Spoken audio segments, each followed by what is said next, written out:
Someone just lost $2,000 testing a product that had zero chance of working, and I could have told them that in 30 seconds. And here's the crazy part. They did everything right. They found a trending product. They built a beautiful store. They had solid ads and still lost everything. This used to be me. I'd find products with millions of views, insane engagement, and think, this is it. Only to burn through 500, 1,000, sometimes even more when they didn't sell. Everybody's on TikTok trying to find the next viral product or use spy tools to see what's trending. But after wasting money on hundreds of products, I finally figured out what actually matters. It's not about finding products that go viral. It's about finding products people actually buy. And there's a huge difference. So in the next few minutes, I'm going to show you what separates the people who are losing money from ones who are hitting their first $1,000 days. And it's probably not what you think. Look, finding products in 2025 is easier than ever. You open up TikTok, you scroll for 5 minutes, and boom, you've got 10 potential winners. But here's what nobody tells you. 90% of those products will fail when you actually test them. Not because they're bad products, but because you're missing critical information. Most people see viral views and they think this is it, but views don't equal sales, engagement does not equal profit, and I learned this the expensive way. My first year dropshipping, I probably tested 20 plus products that looked absolutely amazing on paper.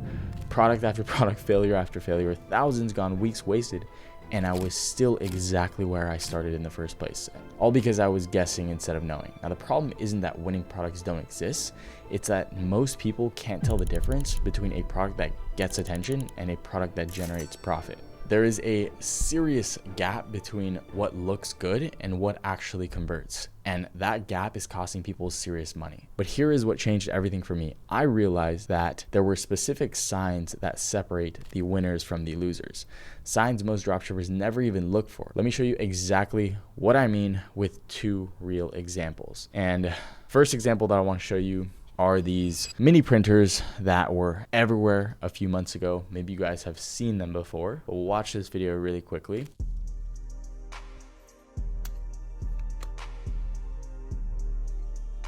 $8 million views, crazy engagement. It's ridiculous, 1.4 million likes. But if we go into the comment section, all you're gonna see is where to buy. Where can I get this? Where do I get them from? I need this. How much does it cost? Now look, there is buying intent, right? We can see where do I buy? Where do I get this? I need this. But that is the problem. There's nobody that is coming back. If I keep searching, there's not gonna be a single person that is coming back to show what they have printed or talk about what they've printed. There's nobody sharing creative uses. There's nobody building a community around this product. It's literally just one-time curiosity buying. They buy it once, they use it once, and then that's it. They just throw it in the drawer. Now I want you to look at these aesthetic grow lights right here. Way fewer views, as you can see here. But if we look into the comments, we can see that people are having real conversations about the product itself. How long do you leave the lights on these plants? Every day, a couple hours. I freaking love the videos. They are such goals. Could you help me with a money tree rescue? So people are talking about the product. Do succulents need a light? They're asking questions about their various plants. And then even if we go into the various reviews for this product, this is the second Aspect Vita LED grow light lamp that I've purchased because it does such a great job keeping my indoor lights thriving. Do you guys see the difference? These people, they aren't just buying once, they're buying multiple units. They are solving ongoing problems. They're building collections and they're talking about these products and asking questions within this community. You can see in the comments section. One product gets impulse buys that end up leading to refunds, and the other product, it creates repeat customers, gets people to come back. What's the difference? It's understanding the depth of buying behavior, not just the surface. Now, after losing money on too many products that looked really good but didn't sell, I developed what I call the 3-layer validation system. Now, every product that's made me real money, and I mean consistent money over a long period of time, scalable money, has passed all 3 of these layers. Now, most people, they stop at layer 1. Some people make it to layer 2, but almost nobody checks layer 3, and that's exactly where the money is. Layer 1 is market validation. This was what pretty much everybody does. Are people talking about the product? Is it trending? Basic engagement metrics. This tells you if there is actual interest in the market, but the thing is, interest does not equal sales. Remember with that mini printer example that I showed you guys earlier. Tons of interest, no repeat buyers, no people coming back, no real community building. So layer 1, it gets you in the game, but it doesn't tell you if you can actually win. Layer 2 is profitability validation. This is where most people end up stopping. So is anyone actually making money selling this product? How long have they been profitable? what are the real profit margins. So this is where you go in and check the meta ad library. You look at the competitor pricing, see who's spending money on ads consistently. Layer 3 is community validation. And in my opinion, this is where the real money lives. So are people building collections? Are they sharing results? Are they using insider language? Are they helping each other? This is going to tell you if you're looking at actual customers or just curious browsers. So products that pass all three of these layers don't just make money, they build sustainable business that will make you money over a long period of time. Now let me show you exactly how to go about applying this system in practice. All right, so as I just showed you guys, I've been seeing a ton of these aesthetic grow lights that seem to be everywhere lately. Let me show you guys exactly how I would go about validating whether or not this would be worth testing. So the first thing, is this a real problem that people have? So if we just look at these comments, the purple light really bothered my wife and myself. The lamp is pretty ugly. Any ideas for not ugly grow lights for my houseplants? I want to get some lighting, but it's also ugly. So it seems like a lot of people obviously need this kind of product, which is a plant grow light, but they don't like the look or the aesthetic of it. This is not made up marketing. This is a real pain point that needs to be addressed. Now, do people actually pay to solve this problem? If we look at this website right here that sells a ton of these plant grow lights, they're selling them anywhere from $89 up to $300 plus.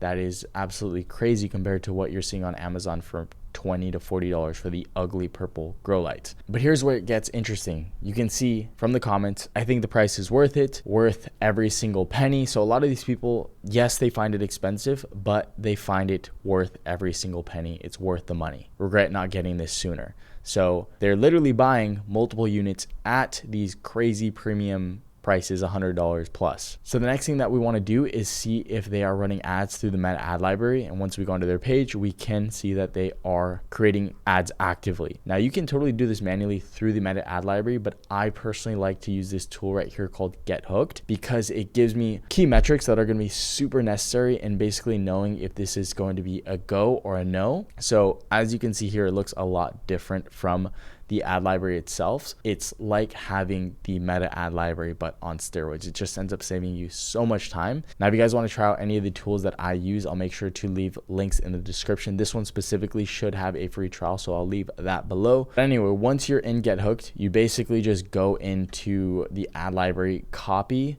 the link to the URL, and then go into Spy a New Brand, and basically just copy and paste that brand.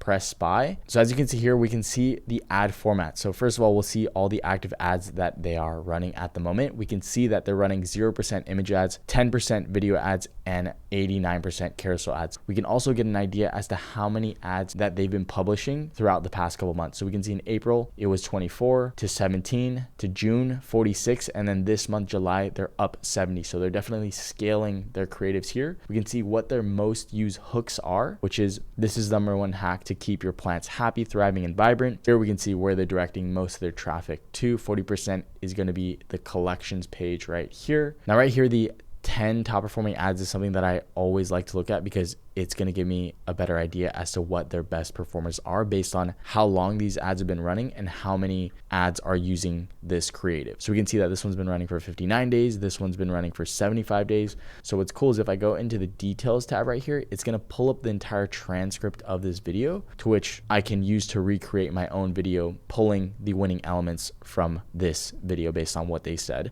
within the script itself. I can also download this video and save it to my desktop. All right, so these are the top performing ads, but we can also go into all the ads to see every single active ad that they're running at the moment. We also have all of these filters that are going to help us with categorizing these ads, but it would be a lot more useful when you use this for the explore tab if you're just doing, some basic product research, and let's just say, for example, toggle between ads that are only targeting men, a specific age range of 25 to 34, ads that have spent upwards of $5,000 to $10,000, and it's going to populate all the ads that have spent that amount of money, which is crazy. I haven't seen this on any other platform. So back to our example here. So why all of this matters to us. So we can clearly see that they are currently scaling their ads. They're running the most amount of ads that they've ran in July this month. Through all their testing, 89% of their creatives consist of carousel ads. So we can use that as inspiration when we go in. We get an idea of what their best performing hooks are. And then when we go into all ads and then we toggle between runtime of, let's just say 100 days plus, we can get an idea of all the ads that they're running, that they have been running for over 100 days. Now, what's great here is that any brand that's running ads for a consistent amount of time, this is going to be the strongest validation signal possible, right? No one's going to run an ad for 415 days, 382 days if it's not making the money. So this means that we have effectively found their winning creatives, and we can use this as inspiration and we can iterate off of these winning creatives. We have the entire formula here. But what I'm trying to get at is this is the kind of data that is going to save you from wasting money on failed tests. We can clearly see that whatever they've done on this ad is working for them because they're consistently running it for 415 days. Now we can validate that there is clear buying behavior, but we could even go to the extra extent of validating the amount of traffic that they're getting pushed over to their website. So we can see that 94,755 people have visited their website in the past month, and that's up 40% from the previous month. So they're definitely getting people onto their store. And then if we just do the basic industry standard conversion rate times the average order value, you're gonna get the estimated amount of money that they're making. So guys, this isn't just people talking about wanting aesthetic grow lights. These are thousands of people that are actually visiting and clearly buying these aesthetic grow lights, not only on their website, but also Amazon as well. All right, so based on all three layers here, we have a real pain point with multiple forums and community posts about these ugly lights. We have brands that are scaling profitably for months, running ads for over 100 days, some 418 days, continuous ads. We have an active buying community with growing website traffic. So this is exactly the kind of opportunity that I would personally test. The data shows real sustainable demand. Now, obviously, I wouldn't just try and compete directly with Soltech because they're already, dominating the aesthetic grow light space. But here is what I would do. I would look for gaps that they were not filling. So I would maybe go into the Amazon reviews and try and find the 2 and 3 star reviews and just see where there is room for improvement. Maybe grow lights for specific plant types or different aesthetic styles that they are not currently covering. That's how you find your angle in a proven market. But the thing is, it's more like you just get better at spotting patterns over time. It takes time and it takes practice, knowing when that 100-day plus runtime actually means something versus when a brand is just burning VC money. And then that pattern recognition, that is when you stop losing money and you start actually building something. And honestly, this whole validation process maybe took me 10 to 15 minutes, but it could save you thousands of dollars in product tests. Now, what I will say is that most people, they get stuck with layer 2. They can spot the market interest, they can see the community signals, but they really struggle with reading the profitability data correctly. So is 30 days of runtime actually good? What about a brand that has tons of ads but low engagement? How do you know when a market is saturated versus just competitive?